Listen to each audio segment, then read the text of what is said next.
Hello दोस्तों, खेल और खिलाड़ी सीजन 3 में आपका स्वागत है।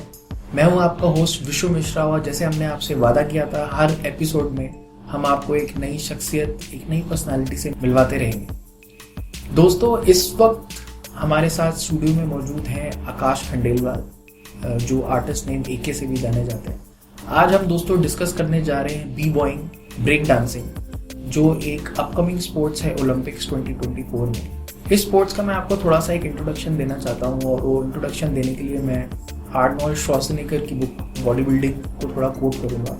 दोस्तों, दो तरह के स्पोर्ट्स होते हैं, एक होता है स्पोर्ट्स ऑफ फॉर्म और एक होता है स्पोर्ट्स ऑफ मेजरमेंट। तो स्पोर्ट्स ऑफ मेजरमेंट के अंदर आपके क्रिकेट आ गया, बॉक्सिंग आ गया, रेसलिंग आ गया, इस तरह के स्पोर्ट्स आ गए।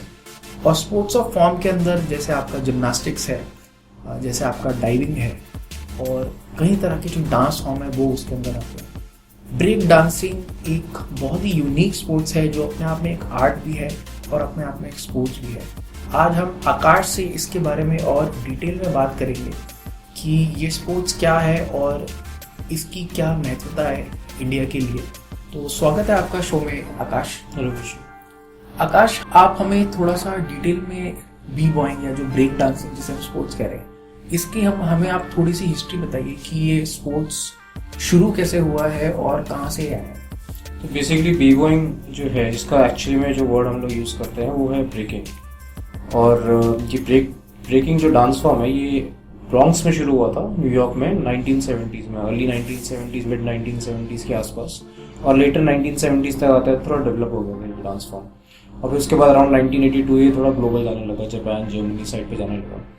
तो ये न्यूयॉर्क में शुरू हुआ था, फिर अभी अराउंड 3-4 डेकेड बाद भी पूरी दुनिया में फैल चुका है। तो इसके ओरिजिन्स काफ़ी हम्बल रहे हैं। इसके ओरिजिन्स थोड़े गैंग वॉर से रिलेटेड होते थे।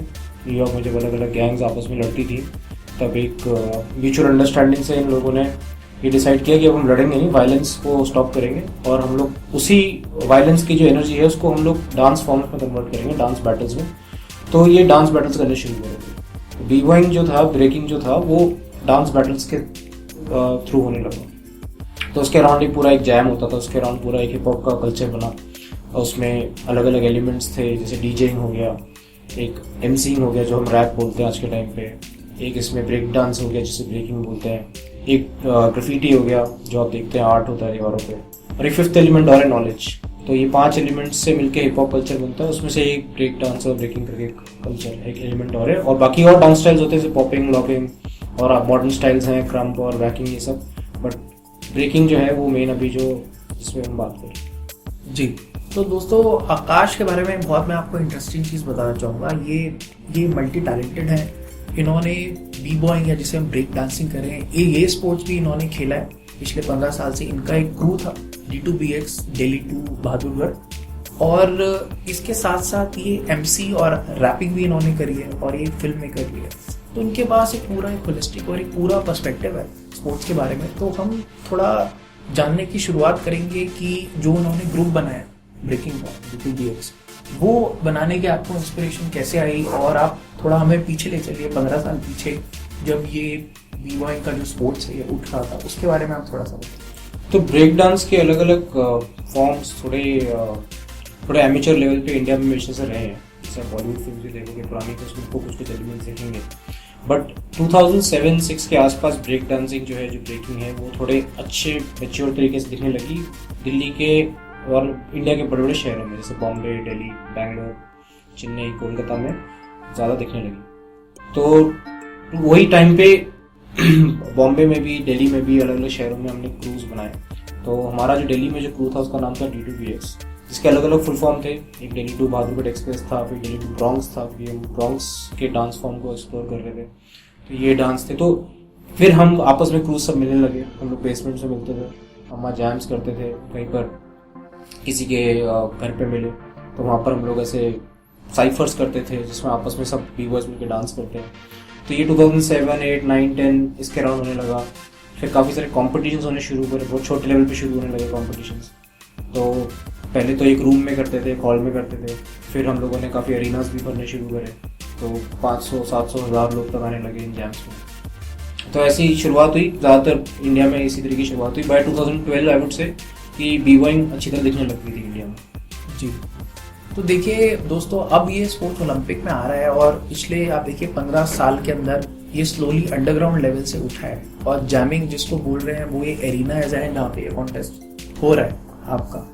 आप देखिए बी बॉइंग जो एक स्पोर्ट्स है, इसकी कितनी इंटरेस्टिंग शुरुआत है। ये अपने आप में एक आर्ट भी है और एक स्पोर्ट्स भी है और इसकी एक बहुत ही एक नोबल ऑब्जेक्टिव है कि जो बच्चे या जो लोग जीवन के अंदर भटके हुए हैं, जो गैंग वॉर्स में पहले थे, उनको निकाल के एक प्रोडक्टिव यूज में लाया गया और उसको स्पोर्ट्स बनाया गया। आकाश, आप हमको ये बताइए कि करंटली जो ये स्पोर्ट्स है इंडिया पे, ये किस लेवल तक बढ़ चुका है और इसके जो कंपटीशन है या ट्रेनिंग है किस तरह से होती है दिल्ली में या ओवरऑल इंडिया में, उसके बारे में आपको थोड़ा सा पर्सपेक्टिव दें। तो ब्रेकिंग अभी पिछले 15 साल में आप लगा लो कि ब्रेकिंग जो है 15 साल में ग्लोबल लेवल तक जा चुकी है। इंडिया के बी-बॉय जो है ग्लोबल लेवल पे कम्पीट कर रहे हैं और वर्ल्ड के बेस्ट ग्लोबल कॉम्पिटिशन्स में, जैसे RTPC1 हो गया या फिर बाकी और भी इंडिया में जो इवेंट्स होते हैं। पहले R16 करके होता था, बैटल ऑफ द ईयर होता है, उसमें भी अभी इंडिया की टीम ने पार्टिसिपेट किया था जापान में। तो इंडिया के बी-बॉयज़ अभी ग्लोबली परफॉर्म करते हैं, ग्लोबली प्रैक्टिस करते हैं हर जगह। आप उनको बैटल्स में देखेंगे, उनके इवेंट्स में देखेंगे। तो प्रेजेंस इंडिया का भी अच्छा है बी-बॉय में, वर्ल्ड ओवर आप इवेंट्स में देखेंगे उनका प्रेजेंस। इसकी ट्रेनिंग वगैरह यूजली बच्चे जो हैं वो ग्राउंड लेवल पे करते हैं, जैसे कई स्पोर्ट्स में करते हैं, ग्राउंड लेवल पे करते हैं। वो लोग लिटरली ज़ीरो मनी से ट्रेनिंग शुरू करते हैं। कुछ बच्चे तो इवन मेट्रो स्टेशन के वरांडाज में, कॉरिडोर्स में ट्रेनिंग करते हैं। कुछ बच्चे स्कूल्स में करते हैं, कुछ बच्चे अपने कॉलेजेस में करते हैं। बट जैसे जैसे एक पर्टिकुलर सिटी में कोई बी-बॉय जीतने लगता है इवेंट्स, लोकल कॉम्पिटिशन या वो सीरियस होने लगता है, तो उसके ट्रेनिंग मेथड्स भी फिर उतने कॉम्प्लेक्स होते चले जाते हैं। फिर वो अपनी डाइट पे ध्यान देता है, फिर वो अपने ट्रेनिंग मेथड्स पे ध्यान देता है, फिर वो जिम फैसिलिटीज एक्सप्लोर करने लगता है।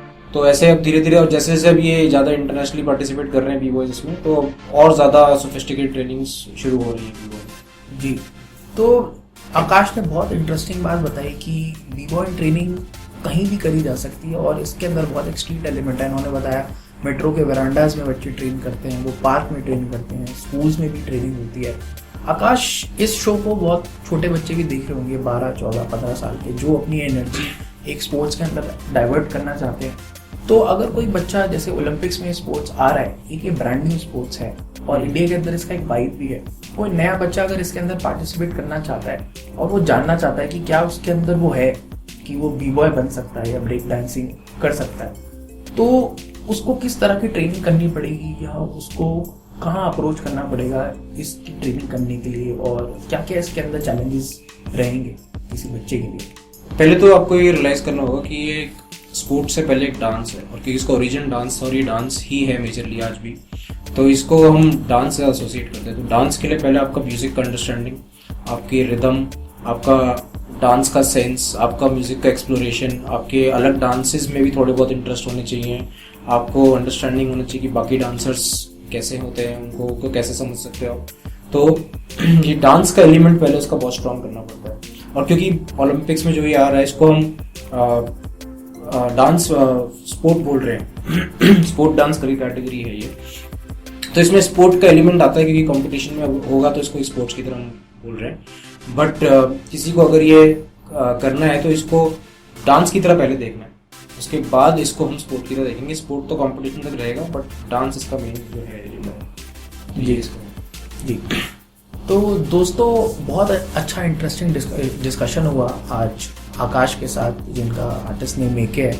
इन्होंने हमको बताया कि जो बी बॉइंग या ब्रेक डांसिंग है ये इंडिया में कैसे उठ रहा है पिछले 15 सालों से। इन्होंने एक बहुत अच्छी हिस्ट्री भी बताई और हम मानते हैं कि आने वाले सालों में इस स्पोर्ट के अंदर इंडिया से बहुत सारे मेडल भी आएंगे क्योंकि एक ओलंपिक स्पोर्ट्स है और बहुत बच्चे इसके अंदर अच्छा परफॉर्म करके दिखाएंगे। तो दोस्तों, ये थे आकाश खंडेलवाल, जो हिप हॉप और बी बॉइंग ब्रेक डांसिंग से काफ़ी वर्षों से जुड़े हुए हैं और इन्होंने बहुत अच्छा हमको इंसिडेंट बताया। और बहुत सारे बच्चे जो एक्सप्लोर करना चाहते हैं मेन स्ट्रीम स्पोर्ट्स के अंदर ही नहीं, अलग स्पोर्ट्स जो डांस स्पोर्ट्स हैं, और बहुत बच्चे जिनका टैलेंट डांस के अंदर है वो भी एक स्पोर्ट्स की तरह उसको एक्सप्लोर कर सकते हैं लाइफ के अंदर।